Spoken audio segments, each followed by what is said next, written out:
माननीय श्री वसंत हंकारे सर सध्या आपल्या सोबत आहेत। आपण त्यांच्याशी संपूर्ण या प्रोजेक्ट संदर्भात आणि त्यांनी जी चळवळ सुरू केली आहे या संदर्भात या ठिकाणी चर्चा करत। सर, सर्वप्रथम महाराष्ट्राच्या तमाम दर्शकांच्या वतीने तुम्हाला धन्यवाद देतो। तुम्हाला हार्दिक शुभेच्छा देतो, कारण तुम्ही अत्यंत चांगलं काम करत आहात। एकंदरीत जे तुमचं मिशन या ठिकाणी सुरू आहे त्या संदर्भात काय सांगाल? तुम्हाला कोणत्या प्रकारचा युवक अपेक्षित आहे? त्यांचं भविष्य या देशामध्ये कसं असलं पाहिजे ते सांगाल? प्रत्येक श्वास एकच ध्यास, चला आता माणूस घडवूया। म्हणजे आपण शाळेच्या 4 भिंतीने आम्हाला डॉक्टर दिले, इंजिनियर दिले, वकील दिले, एवढंच आम्हाला माहीत आहे आणि आम्ही आजही शाळेच्या भिंतीकडून तीच अपेक्षा करतोय। पण शाळेच्या या 4 भिंती आणि आईबापाचे संस्कार अगोदर आम्हाला एक माणूस देतात। तो माणूस या राष्ट्रासाठी गरजेचा आहे। छत्रपतींचे विचार असो किंवा बुद्धांच्या पासून गाडगेबाबांच्या पर्यंत सगळे महामानव असतील, क्रांतिकारक समाजसेवक, त्यांचे विचार लेकरांच्या डोक्यावरती नाही तर लेकरांच्या काळजामध्ये पाहिजेत। त्यांना आई कळाली पाहिजे, त्यांना बाप कळाला पाहिजे, त्यांना राष्ट्र आणि ही माती कळाली पाहिजे। माझे मित्र आहेत, आरके नगर इथं उभं राहतंय, जशी घरं उभं राहतात त्या घरामध्ये प्रत्येक घरामध्ये माणूस उभा राहिला पाहिजे आणि घर हे आनंदी राहिलं पाहिजे।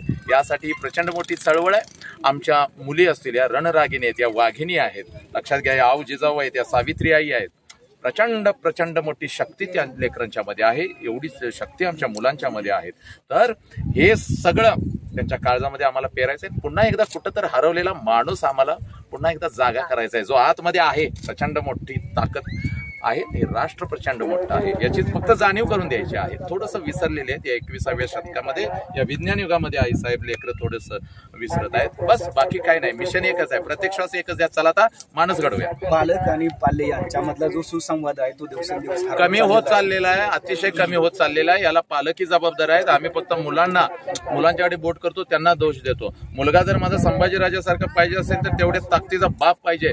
म्हणजे मुलगा जर व्यायाम करणारा पाहिजे तर बापाचं शरीर सुद्धा तसंच पाहिजे। जे मुलाकडून आम्ही अपेक्षा करतो ते सगळं अगोदर स्वतःच्या अंगी पाहिजे, ठाई पाहिजे।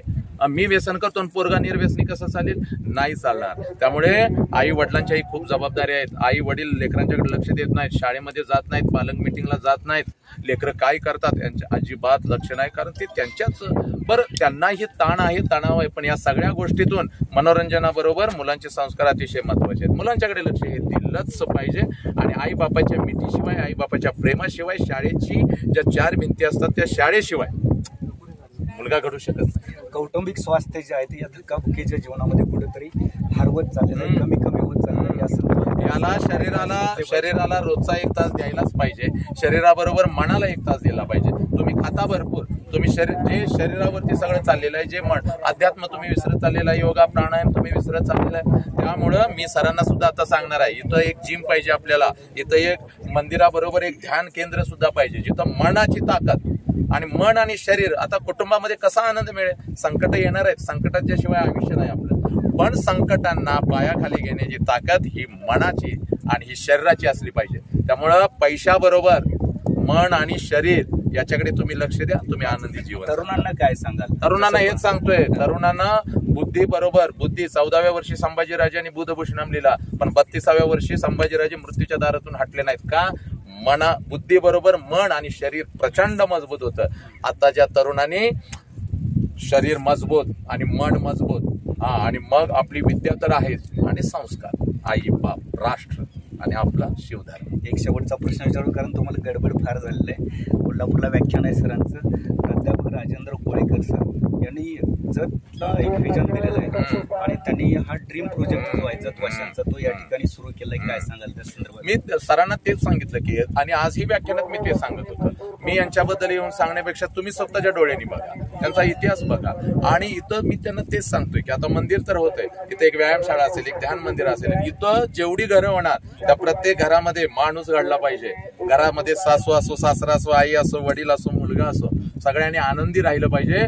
आणि इथल्या प्रत्येक घरामध्ये त्यांचा आई बाप बाहेर कुठेतरी नाही, वृद्धाश्रमात नाही, तर तो बाप या आरके नगर मध्ये असला पाहिजे। आई बाप इथं असला पाहिजे।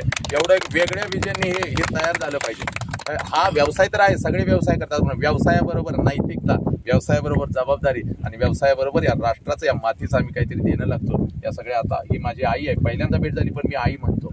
हा आतून येणारा आवाज आहे, आई आहे, बाप आहे, भाऊ आहे, बहीण आहे, नातं आहे, नाती जपली पाहिजेत, नात्यांना आपण न्याय देत नाही तर हे सगळं इथं होणार आहे. त्यांना तेच मी सांगतोय, घरं तर उभी राहणार आहेत पण त्या घरामध्ये आनंद आणि घरपण सुद्धा येणार आहे. एवढ्या शुभेच्छा मी यांना तर हे होते माननीय वसंत हंकारे सर आणि यांनी सांगितलेलं आहे की या ठिकाणी जर तुम्हाला घरपण हवं असेल तर अवश्य या ठिकाणी प्राध्यापक राजेंद्र कोळेकर सर यांनी सुरू केलेला हा जो प्रकल्प आहे या प्रकल्पामध्ये आपण किमान एकदा तरी यावं, इथली सगळी परिस्थिती पाहावी आणि त्या अनुषंगाने आपण प्रयत्न करावे. धन्यवाद. आपला मित्र आपला कार्यकर्ता अमोल पांढरे. जय भारत. जय भारत.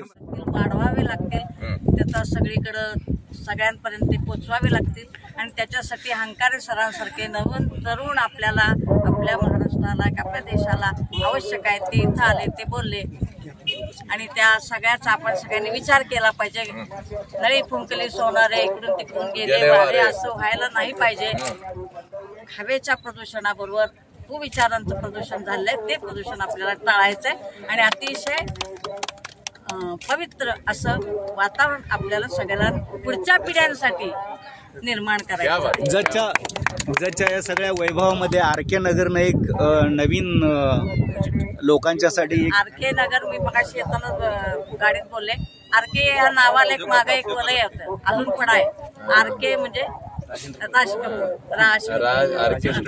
आरके स्टुडिओ आणि तसा हा आरके नगर तुमचं संपूर्ण भारतभर लोकांची पण पोचावं, लोक इथं बघायला यावीत आणि इथून या मातीतून काही संस्कार घेऊन जावेत आणि त्यांनी पण काही काम चांगलं उभा करावं एवढी शुभेच्छा देते.